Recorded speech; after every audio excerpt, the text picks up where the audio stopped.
in circumstances when to draw that gun? What is the threshold for the use of this force? Well, there are two types of training, and we have to be very clear about that. There's the mandatory training that is mandated by the authorities, which is the ATC course, which includes the Ontario Use of Force model. It's a 40-hour course, which involves a lot of shooting. It's not that easy to pass, I can tell, because I passed it twice.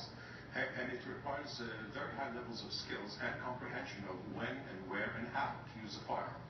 Now, to be clear here, the only circumstances a security guard is allowed to draw and use his firearm is only as a last resort when life is threatened, his life or his colleagues or people under his protection.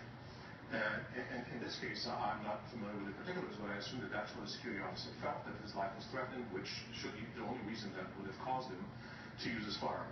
Furthermore, a security officer can only use a firearm to the extent necessary to neutralize or eliminate the threat, not more, definitely not more, and not less.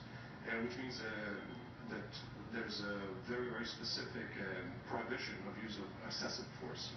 With that being said, there's additional training that is not mandated or not formally mandated by the authorities, which is basically the right and due diligence of every company to impose on the employees that carry firearms.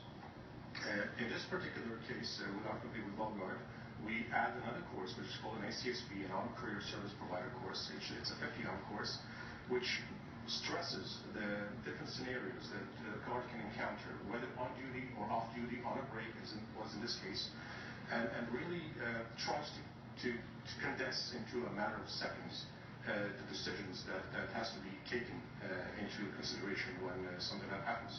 Okay, and Gary Clayman, we'll have to leave it at that, but thank you so much for your perspective tonight. We really appreciate it. My pleasure. Well, it's time now for a check on weather traffic. Let's go over